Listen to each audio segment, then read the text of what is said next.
Sophie finally एक long road trip. ये लंबा jam, period smell and leakage की बारी बिल्कुल नहीं। मेरा Sophie antibacterial with deep absorption and natural herbs for hygiene toner. Hello everybody, what's up. तो आज हम फिर से जया किशोरी के मिनी वर्जन को, या फिर मैं कहूँ उनके बचपन की कुछ हरकतों को रोस्ट करेंगे। मतलब वो बचपन में भी ऐसी बकचोदी करती थी, और इस जया किशोरी के वर्जन को हम नाम देंगे श्री किशोरी। नाम अलग, काम सेम। इसकी स्ट्रेटजी भी वही है और इसका काम भी वही है, बस इसने एक मास्टर माइंड लगा दिया है, और उस मास्टर माइंड का नाम है इमोशनल डैमेज। कहाँ पर रह रहे हो आप? आगे खाने को ये सब आप हमें दे दीजिए। कितने का है ये सब? बता रहे इसके इंस्टाग्राम पे आज की डेट पे 1 मिलियन फॉलोअर्स हैं। जब तक ये वीडियो डलेगी 1.1 मिलियन फॉलोअर्स हो चुके होंगे, और इसका पूरा चैनल डोनेशन फेक बकचोदी पे चल रहा है। ये धर्म के नाम पे लोगों को रट के श्लोक सुना देती है, और उसके बाद गरीबों की थोड़ा बहुत खाना बांट देती है, और उसके डिस्क्रिप्शन में डोनेशन के लिए पैसे मांग लेती है। खैर खैर खैर, ये वीडियो स्टार्ट करने से पहले मैं थोड़ा सा डिस्क्लेमर दे दूं कि इसकी जो चीजें हैं कुछ हद तक बहुत सही हैं, लेकिन जो उसके पीछे का इंटेंशन है उस चीज पे मैं एक्सपोज के नाम पे ये वीडियो बना रहा हूँ। तो प्लीज इसको हेट की तरह मत लेना कि एंटी हिंदू एंटी वो। और अगर अभी भी किसी को लग रहा है कि मैं एंटी हिंदू हूँ तो प्लीज जाके ये वीडियो चेकआउट कर लेना। मम्मा कैसी हो? हम आपके लिए राशन लाए हैं।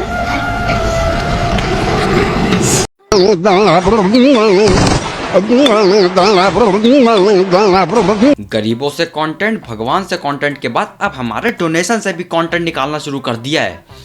देखो, जिसको पैसा देना है दे, ना दे तुम्हारी चॉइस है, लेकिन मैं लक्ष्मी का दान कतई नहीं करूंगा। लक्ष्मी का दान नहीं किया जाता है, उससे सेवा की जाती है। इसके फाउंडेशन में पैसे डालने से अच्छा है तुम उसी पैसों का कुछ फल या फिर कपड़े या फिर कुछ ऐसा खरीद के गरीबों में दान कर दो, उसका पुण्य तुम्हें मिलेगा। पता चला तुमने दान के चक्कर में इसके फाउंडेशन में अपने पैसे डोनेट कर दिए, और फिर तुम्हारे ही पैसों से मैडम मेकअप लगा के इंस्टाग्राम पे रीले बना रही है।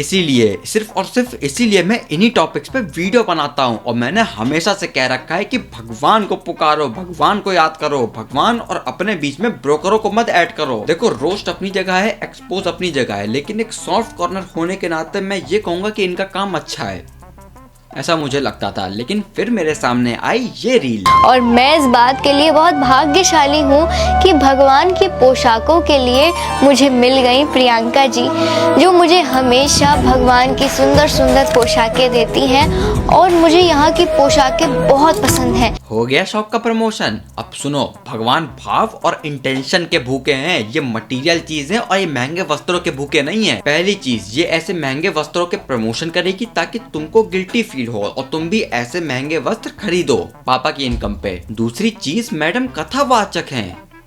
फीस कितनी लेती होगी? वन डे की कथा का है ना ये? नहीं, ये 7 दिन की कथा का है, 7 डेज का। भागवत कथा जो होती है वो 7 दिनों की होती है। भागवत का 2.5 लाख रुपए चार्ज कर रही है ये। मतलब जो भगवान की लीलाएं हैं और जो भगवान के शब्द हैं उसका एक प्राइस सेट कर दिया है, उसकी एक वैल्यू सेट कर दी। ये है तुम्हारे धर्म रक्षक, ये पहुंचाएंगे तुमको भगवान तक। अभी मैंने पीछे क्या बोला था? भगवान को याद करो, भगवान और अपने बीच में ब्रोकरों को मत ऐड करो। तब तो सुना नहीं होगा, नीचे चले गए होगे गाली लिखने कमेंट्स में। आप देख लिया। पहली चीज तो मैडम, आपने किस हिसाब से ये वैल्यू सेट करी है? मतलब जो भगवान के शब्द रहे हैं उसकी वैल्यू सेट करने का हक आपको किसने दे दिया? ये खुदा के घर से निष्कासित किए गए व्यक्ति, इनका बचपन से लेके जवानी तक, जवानी से लेके बुढ़ापे तक सिर्फ एक ही फंडामेंटल बेसिक रहता है, ना भगवान ना भैया, सबसे बड़ा रुपया। और तो और अभी खत्म नहीं होती है इतना सब कुछ। मतलब लूटने के बाद मैडम की एक प्राइवेट वेबसाइट भी है जहाँ पे ये प्रोडक्ट सेल करती हैं। वाह, क्या अच्छी जिंदगी है। 4 श्लोक रट लो, उसके बाद तो पूरी जिंदगी ऐश ही ऐश है। और ये भागवत कथा का 2.5 लाख रुपए चार्ज करती है ना, तो भी एक बार का। मैं कह रहा हूँ तुम 50,000 रुपए रख लो, सारे पुराण मिल जाएंगे तुमको, बस पढ़ते रहो, इसकी जरूरत ही नहीं है। मित्रों, जो लोग अपने विचारों पर दृढ़ रहते हैं, अपनी आत्मा की सुनते हैं, वही बोलते हैं और वही करते हैं, वही इस संसार में स्वतंत्र रह पाते हैं। वरना जो लोग दूसरों का कहा मानते हैं और बिना आत्ममंथन करे वही करते हैं, वो इस संसार में बंदी बनकर रह जाते हैं। मतलब हम चोर हैं और हम चोरी बन के रहेंगे, हमारी सोच भी चोरों वाली है और हम उसमें खुश हैं, स्वतंत्र हैं।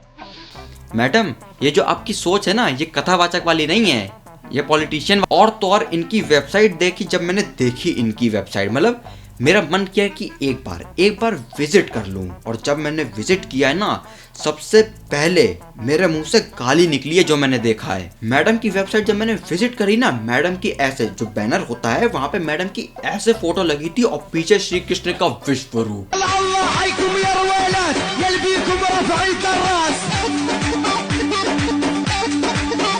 मैडम बताना चाह रही हैं कि वो साक्षात श्री कृष्ण हैं जो कलयुग में आई हैं गरीबों की मदद करने के लिए। चप्पल कहाँ रखी है मेरी, जरा बताना। जैसा कि तुम देख सकते हो, मैडम के कवर पेज के अंदर पीछे श्री कृष्ण का विश्वरूप और आगे एक तेज निकल रहा है जिससे मैडम प्रकट हो रही हैं।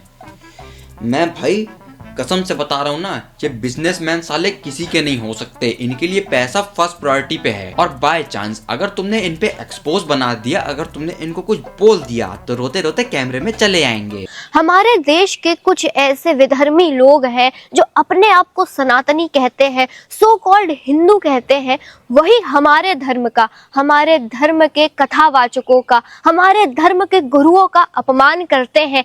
कैसे? उनको ढोंगी कहकर, उनको ट्रोल कर कर, उनको ये कह करके कि ये बिजनेस करते हैं, व्यापार करते हैं। और जो संकट हमारे देश पर आज के समय में आ रहा है, उन हिंदू भाइयों को वो दिखता ही नहीं है। मतलब मैडम कहना चाह रही हैं कि हमको पैसा दो, ऐशो आराम दो, लग्जरी दो, हमको फेम दो, लेकिन हम सिर्फ कथा सुनाएंगे, उसका भी 2.5 लाख रुपए चार्ज करेंगे। ये ना 13 साल की है और अपने YouTube चैनल पे अपना लाइफ एक्सपीरियंस बताती है। राधे राधे। आइए, आज मैं आप सभी लोगों के साथ अपनी लाइफ का एक पर्सनल मूवमेंट शेयर करना चाहती हूँ। कल को अगर कोई 9 महीने का बच्चा हॉस्पिटल में डिस्चार्ज होता है और वो तुरंत भाग जाता है YouTube वीडियो बनाने के लिए लाइफ एक्सपीरियंस पे, तो मुझे इतनी हैरानी नहीं होगी। लाइफ का L भी एक्सपीरियंस नहीं किया है मैडम ने और अपना लाइफ एक्सपीरियंस बता रही हैं। और फिर हम अगर इनके ऊपर वीडियो बना दे तो इनकी जो टीम है वो हमारे L लगाने में लग जाती है। और मैं लाइफ वाले L की बात नहीं कर रहा। कैसे उनको ढोंगी कहकर, उनको ट्रोल कर कर, उनको ये कह करके कि ये बिजनेस करते हैं, व्यापार करते हैं। और जो संकट हमारे देश पर आज के समय में आ रहा है, होल्ड ऑन, इनको कोई गाली नहीं दे रहा है, गाली तुम जैसे कथावाचकों को पड़ रही है जो कि सेवा को भी ऑनलाइन फ्लैश कर रहे हैं, भगवान के नाम पे सिंपैथी और फेम मांग रहे हैं, जो कि भगवान के नाम पे अपने इंस्टाग्राम फॉलोअर्स बढ़ा रहे हैं और भगवान के शब्दों की एक वैल्यू सेट कर रहे हैं। सबको गाली नहीं पड़ रही है। और फिर इतना सब होने के बावजूद इसके फॉलोअर्स इसका सपोर्ट करेंगे, जो कि बहुत अच्छी बात है भाई, तुम करते रहो। लेकिन हद तो तब क्रॉस हो गई जब एक बंदे ने कमेंट किया,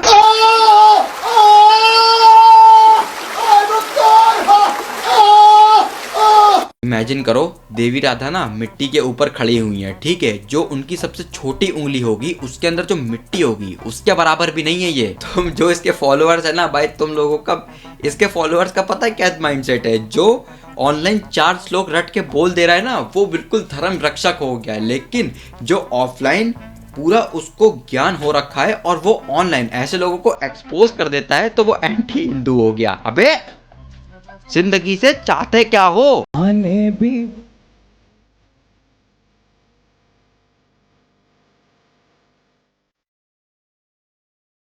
ये जो हरकत आप कर रही हैं ये मैं भी कर लूं, लेकिन बस परमात्मा का डर लगता है।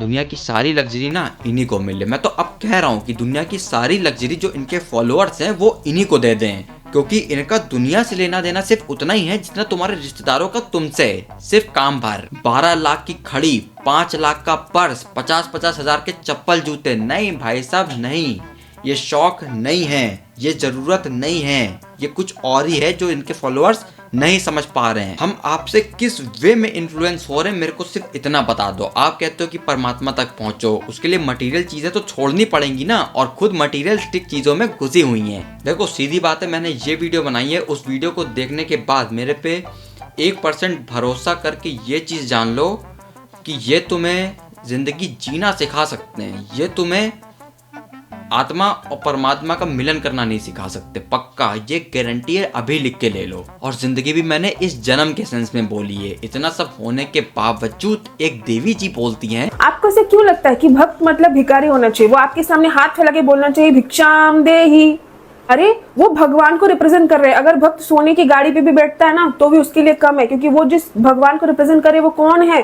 त्रिलोक के स्वामी है। इनका माइंडसेट पता है क्या है? ये मैनिफेस्टेशन भी यही करते हैं कि इसी जन्म में सुख शांति सब ये सब पैसा ऐसा सब मिल जाए, बाकी मोक्ष तो है ही है। वो गृहस्थ है। वर्णाश्रम में जो गृहस्थ धर्म होता है ना, उसमें व्यक्ति का घर भी होता है, बंगला भी होता है, सब कुछ होता है। उसमें रहते हुए भी भक्ति भजन करके फिर मोक्ष को प्राप्त करता है। मोक्ष को ना कसम से इन लोगों ने हलवा बना के रख दिया है। पहले भगवान के नाम पे डोनेशन मांगो और फिर एक मंच पे आके बोलो। लेकिन जो आदमी नशे को प्रमोट कर रहा है, आप उसको बड़ी खुश होकर के उसकी इज्जत करते हो, सम्मान करते हो। आपको लगता है कि हाँ इनके पास पीछे रजनीगंधा चल रहा है, आगे ज्ञान चौधा जा रहा है।